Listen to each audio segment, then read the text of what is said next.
I've always lived a quiet life in the suburbs.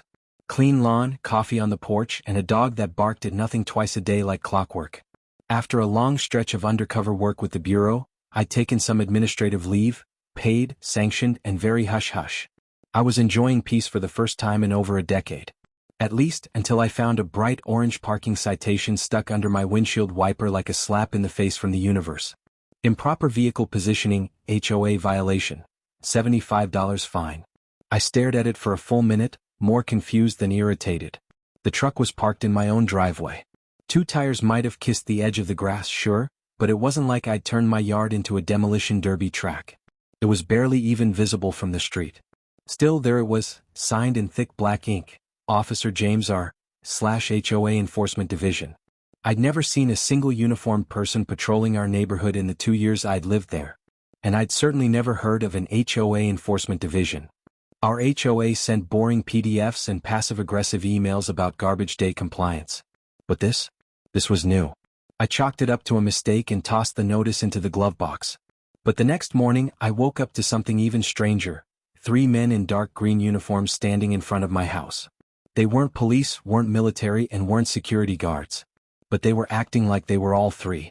One was writing something on a clipboard. Another had a camera. The third stood with arms crossed, a badge hanging from a lanyard that looked suspiciously like it had been printed at home. I stepped outside, coffee mug in hand, and gave them a look that I usually reserved for people who thought they could lie during an FBI interrogation. The one with the clipboard turned. "You the owner of this residence?" he asked, eyes narrowing beneath a cheap pair of mirrored sunglasses. "I am. And you are?" "Officer Rayfield. HOA Compliance Unit," he said, holding up his badge like it meant something. "You received a citation yesterday and failed to take corrective action. That constitutes noncompliance. Further violations will incur additional penalties." "Are you joking?" I said. "It was 1 tire on the grass." "Your vehicle remains improperly positioned," he said flatly. "And you've now earned a secondary violation, refusal to correct behavior." "You're writing me up again? For not moving my truck in 12 hours?" I asked, incredulous. "Who do you report to?" "We are authorized by the HOA board to enforce compliance across the neighborhood." "Funny," I said. "Because I attend the quarterly meetings and I've never once heard of a compliance unit, much less one with matching outfits and fake badges." His jaw twitched just enough to tell me I'd hit a nerve. "Sir, failure to comply will result in property sanctions." Now that got my attention. Not just because of the threat, but because the phrase property sanctions wasn't one civilians typically used. That was legal jargon. Bureaucratic speak. Meant to intimidate. I nodded, smiled faintly and said, "Thanks for the warning." I went back inside and started digging. I've seen a lot in my time: wire fraud rings, corrupt city councils, tech guys laundering money through shell nonprofits. But fake HOA police? This was new. I ran a quick records check on the names they'd used. Nothing. No registered security firm. No contracts on file with the neighborhood board. No tax records for any HOA enforcement division. They didn't exist. Not legally anyway. By noon I was combing through our HOA meeting minutes. Nothing indicated the board had voted to establish a compliance team. I checked the bylaws. Only standard fines and written notices were permitted, and only the board president could issue them. But our board president was a 72-year-old woman named Ethel who ran a knitting club. Not exactly the militarized type. So who were these guys? The next day I left a camera in my front window. At 6:14 a.m. they showed up again, 3 of them in that same uniform. Forest green shirts, tactical belts, no weapons, and lanyards with fake-looking badges. This time they put a large yellow sticker on my garage that read, "Pending review, subject to HOA disciplinary hearing." Then they took photos of my home from multiple angles before leaving without knocking. I printed the footage, froze the clearest frame, and enhanced it enough to read the names on the badges: Officer Rayfield, Sergeant Mendez, and Captain Holt. Captain. That one made me laugh out loud. It was time to play along. That weekend I set out my trash bins slightly off schedule. Sure enough, Sunday morning they came back. Clipboards ready, phones out, snapping pictures like paparazzi catching a celebrity with no makeup. This time I stepped outside before they could leave. "You guys ever actually talk to the HOA board?" I asked. "We communicate directly with the HOA disciplinary committee," Rayfield said, not missing a beat. "We are the disciplinary committee," Mendez added with all the fake authority of a mall cop with a badge from Etsy. I nodded again. Mind if I see the paperwork authorizing you? That's confidential, Holt barked. We're not obligated to show civilians internal documents. Civilians? I said slowly. So what does that make you? No answer. They walked away, stiff, irritated, unprofessional. I followed them with a drone from 2 blocks down. They didn't notice. That night I traced the license plate on their truck. No business registration. No HOA sponsorship. The vehicle was registered to a residential address 3 towns over, listed under a man named Randall Griggs. I checked Randall's background. Multiple priors for fraud, impersonation and, wouldn't you know it, unauthorized use of law enforcement insignia. They weren't a security team. They were con artists running a power trip scam in a quiet neighborhood. And they had no idea I used to interrogate domestic terrorists for a living. I waited. I kept breaking small rules. I let my lawn grow half an inch too tall. Left my porch light on past HOA designated hours. One time I parked on the street. They escalated every time. Fines rose to triple digits. They left pamphlets in my mailbox about non-compliance hearings, held at an off-site location that didn't exist. One of them left a voicemail threatening to report me to the Community Oversight Council. They were building up to something big. I could feel it. I installed more cameras. Real ones. Hidden ones. I recorded everything. And then came the final straw. On a foggy Tuesday morning, 3 SUVs pulled up to my house.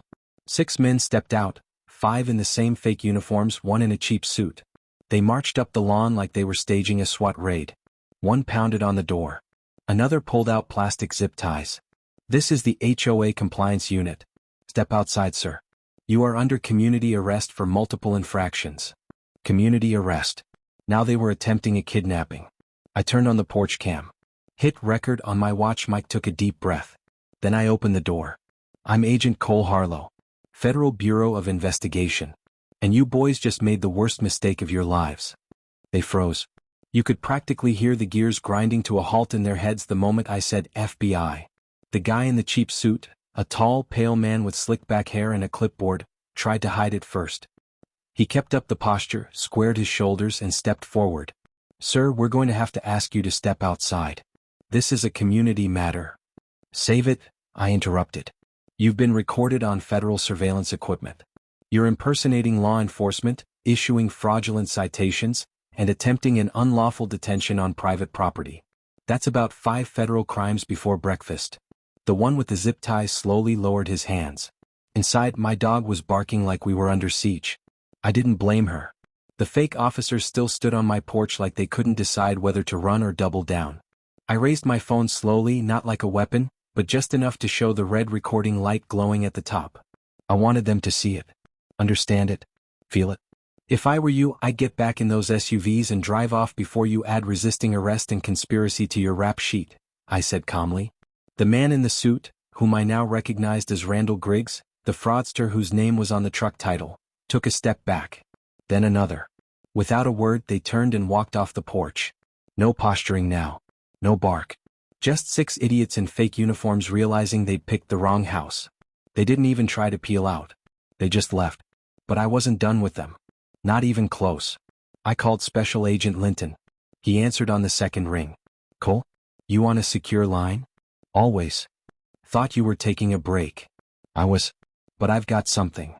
I laid it out quickly, how the fake HOA unit had been operating with fake authority, issuing fake fines and escalating to attempted arrest. Linton stayed quiet the whole time, occasionally grunting or scribbling notes. Any violence? He asked. Not yet. But it's coming.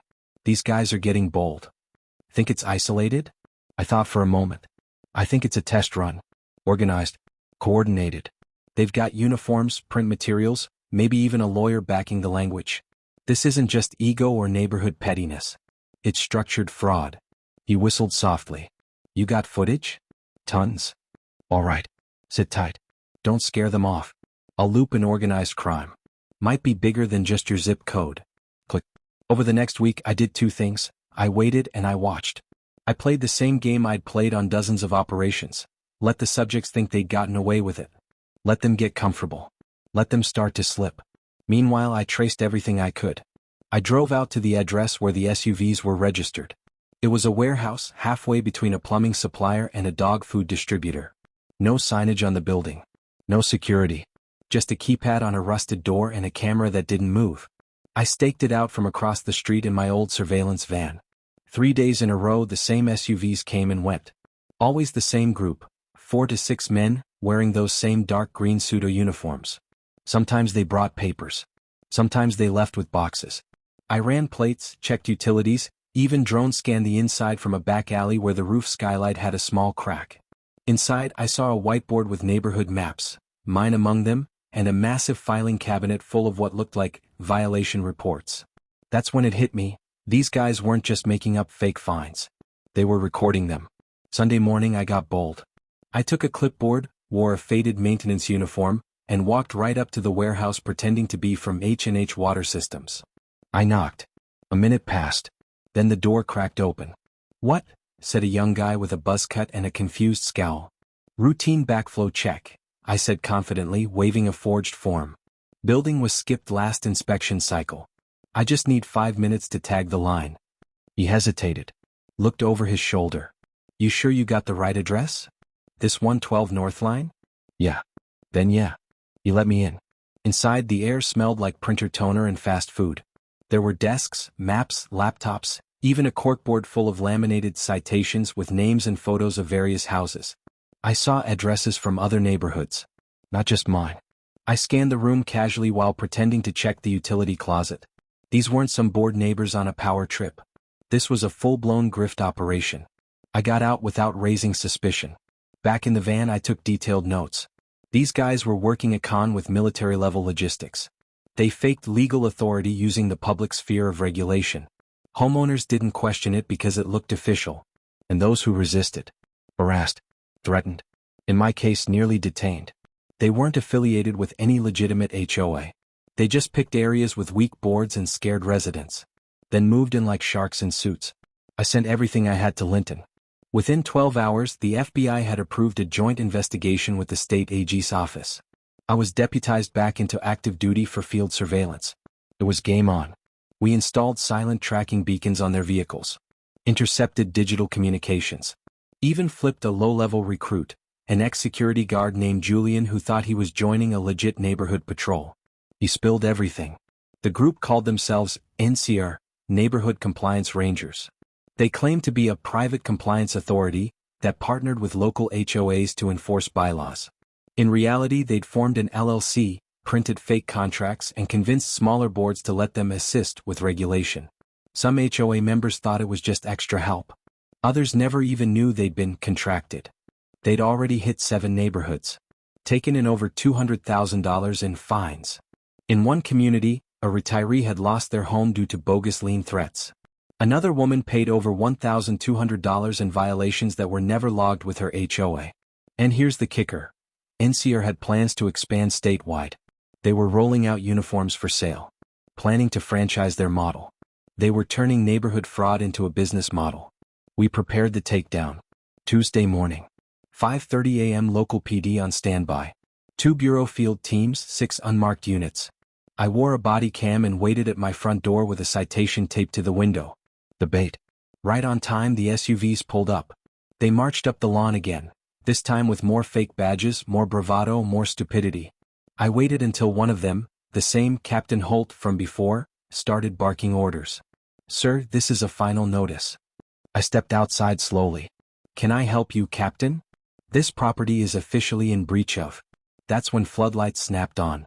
4 unmarked cars pulled around the corner. A black van screeched to a halt. I held up my ID badge and shouted, "FBI!" On the ground now. The NCR officers scattered, some running, some freezing. One tripped on my sprinkler system and face-planted into a hedge.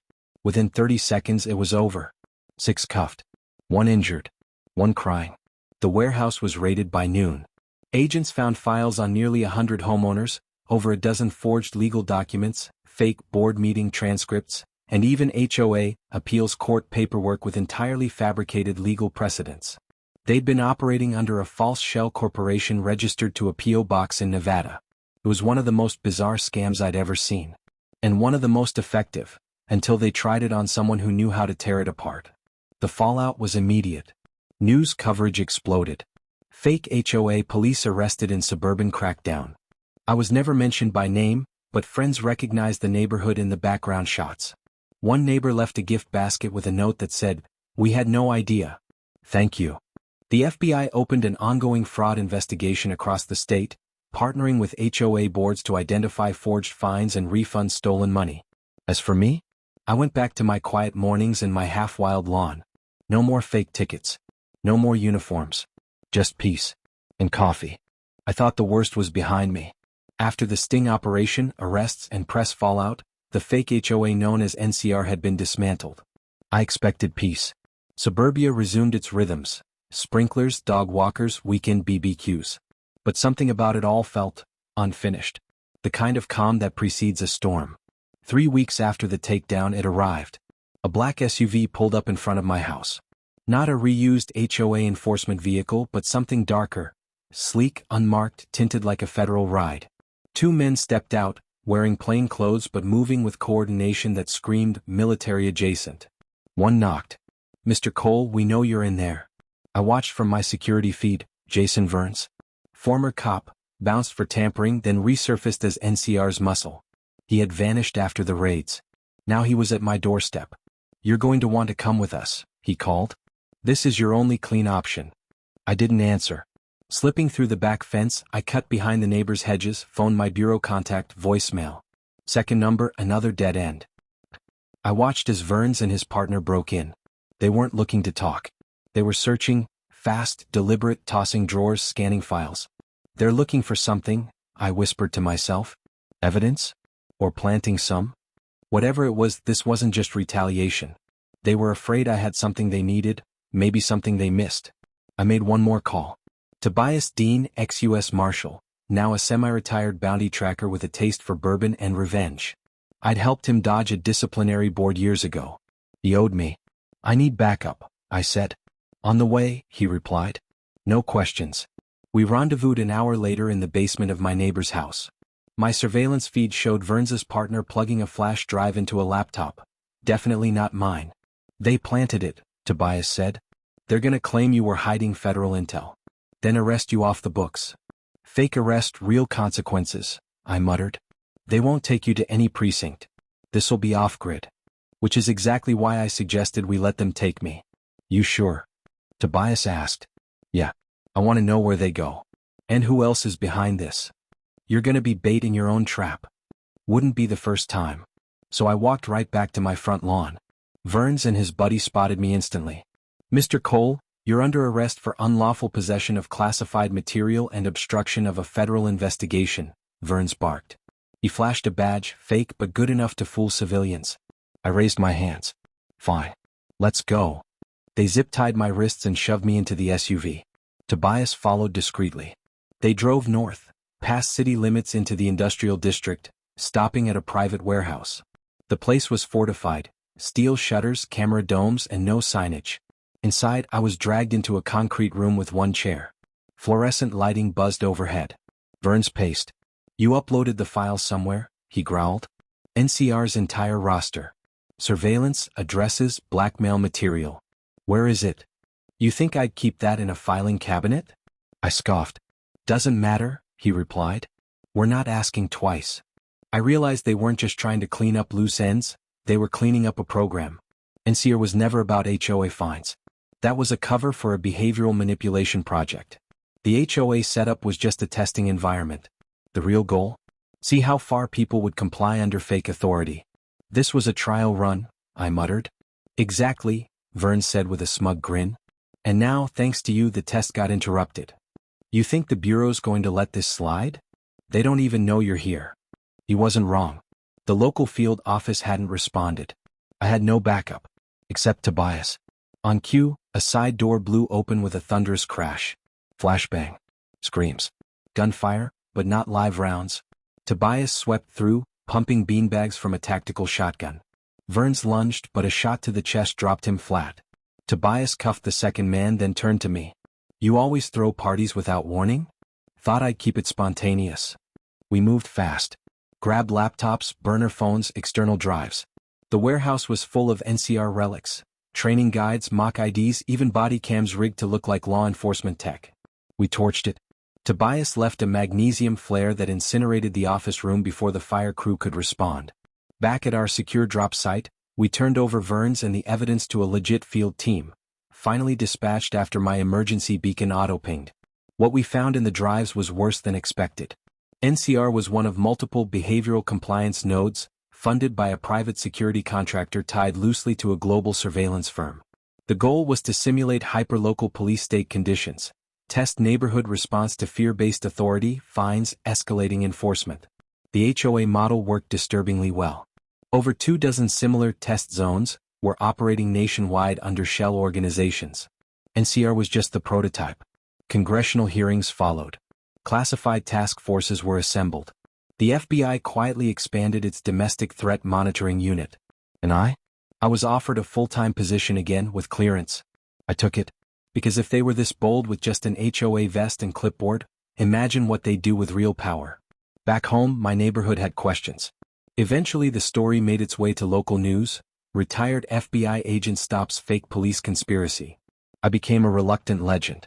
People brought food, shook my hand, asked if their HOA was real. I just smiled. The real moral of the story? Trust is fragile. Power is a costume anyone can wear.